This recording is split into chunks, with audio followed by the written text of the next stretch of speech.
Bonjour et bienvenue dans cette vidéo, j'espère que vous allez très bien. Ici Serge Jérôme et je voudrais vous parler de formulaire de contact sous WordPress et sous Elementor qui sont super à réaliser en fait. Dans la version Elementor Pro, on a donc des formulaires de contact dans les widgets.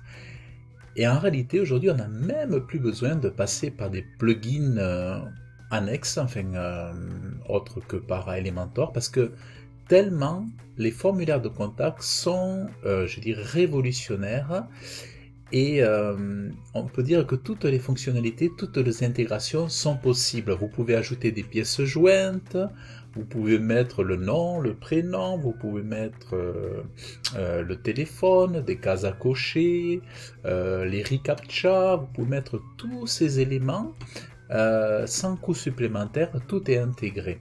Parce qu'en fait, c'est vrai qu'il y a évidemment des plugins gratuits, mais quand on veut ajouter certains éléments au formulaire, en fait, il faut passer sur la version payante. Et là, je vais vous montrer, parce que j'étais en train de développer un formulaire de contact pour un client, pour le rendre encore plus attrayant, un petit peu le marketer, le rendre plus vendeur. Et donc je me suis amusé à mettre des éléments et puis à jouer sur... donc en fait, voilà, vous le voyez à l'écran ici, par exemple. Alors, je vais vous montrer une vision... voilà, une vision ici. Voilà, oui, bon. Donc vous avez une vision du formulaire ici, par exemple. Donc vous pouvez voir, en fait, bon, il y a la case à cocher, enfin le choix à faire, hein, voilà, ici, du service et des besoins.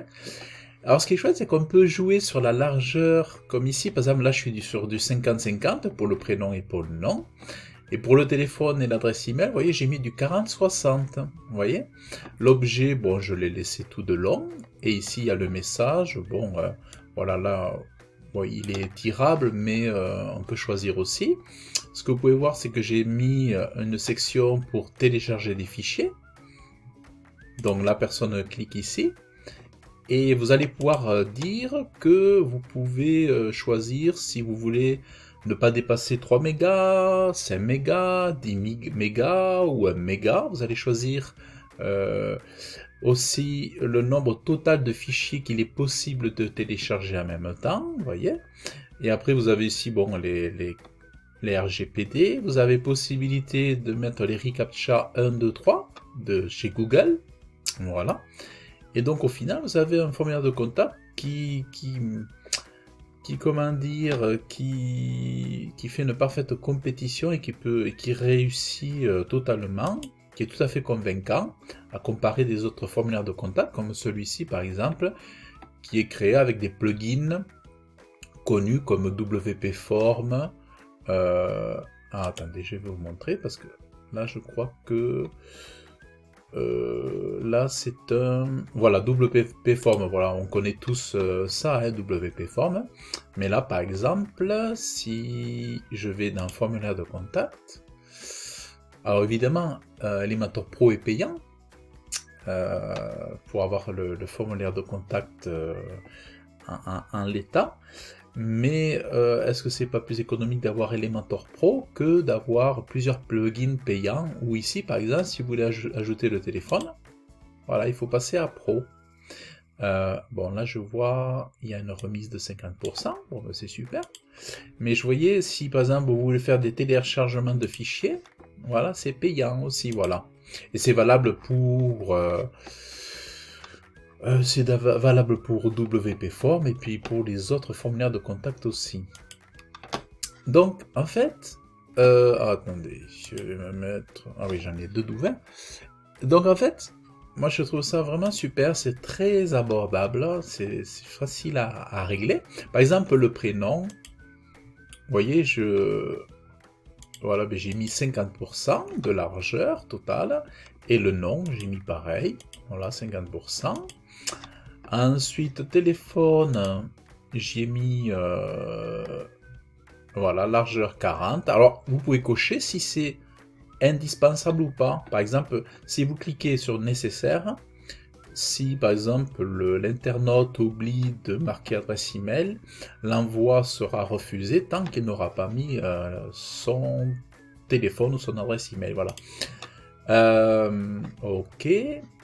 Alors là, vous voyez, par exemple, là je trouve que votre adresse email, c'est pas la peine de mettre en entier, donc je mets juste email. Email, on va mettre email pro, professionnel. Voilà. Comme ça, ils mettent leur meilleur email, en gros, ça veut dire ça. Ici, l'objet, le message. Vous voyez, là, ici, télécharger les fichiers à joindre. Voilà. Alors là, je peux le mettre, par exemple, en gras, si je veux. Vous voyez, ça, je mets un petit CSS. Voilà. Télécharger. Voilà. D'ailleurs, je ne sais pas si je mets un autre CSS, une balise CSS, pour faire un espace. Ah non. Ah non, non. Voilà, moi, je faisais un essai. Voilà, donc vous voyez, j'ai mis télécharger. Télécharger les fichiers à joindre. Voilà, bon après les fichiers et documents à joindre. Voilà, bon, ok. Et après, on a dans le message, la politique de confidentialité. Ici, donc ça c'est le CAPTCHA. Bon, là je l'appelle juste moi pour le côté mémo, hein, mémo visuel, ici, comme ça quand je le revois la prochaine fois, je sais de quoi il s'agit. Voilà. Et les libellés, vous voyez, voilà, tout est là. Et après, vous faites vos... voilà, et après vous faites vos réglages. Par exemple, quand vous voulez recevoir un email, bon, vous choisissez, vous voyez là j'ai mis devis depuis HN Soudure. Là j'ai mis le contact expéditeur, répondre à, vous voyez. Après les réglages des étapes, les options supplémentaires, ça c'est les textes, les messages de confirmation, vous voyez, les messages personnels et tout ça. Après, vous pouvez mettre des couleurs sur les boutons. Par exemple, là, j'ai mis en noir, en orange. Quand on clique, ça devient noir. Les messages, bon, seront là. Oui, ça c'est pour personnaliser les typographies des messages. Voilà. Donc, vous voyez, et il suffit d'enregistrer. Donc, c'est vraiment super. Franchement, quand on a Elementor Pro, en fait, ça sert vraiment plus à rien de... En fait, c'est pas pertinent de dépenser des sous dans un... Et puis c'est dommage de se limiter à faire des formulaires de contact qui sont limités à cause des fonctionnalités qui par ailleurs sont payantes, alors qu'avec Elementor Pro, on peut faire des formulaires de contact très élaborés, très développés, sans passer par des développements et tout ça. Moi j'avoue que j'avais un peu de... Je retardais à totalement faire mes formulaires sur Elementor Pro. Et je continue à utiliser les formulaires de contact comme ici WP Form ou d'autres, Ninja Form et choses comme ça. Alors qu'en fait, j'ai Elementor Pro et que je peux les faire ici à l'aise. Donc voilà, c'est ce que je voulais vous proposer. Et si par exemple vous pensez souscrire à un forfait Elementor Pro, je vous mets mon lien dessous, mon lien affilié, tout simplement, vous n'avez plus qu'à cliquer dessus. Et qu'est-ce que je veux dire? Donc si vous avez apprécié cette vidéo, je vous invite à la liker, à vous abonner à ma chaîne, à laisser des commentaires. Et si vous souhaitez recevoir mes pépites par email, cliquez dans le descriptif de cette vidéo, sur le lien, entrez votre meilleure adresse email et je vous enverrai mes pépites, mes conseils pour vous aussi créer votre mini-empire web au top. Je vous dis à bientôt, bye bye.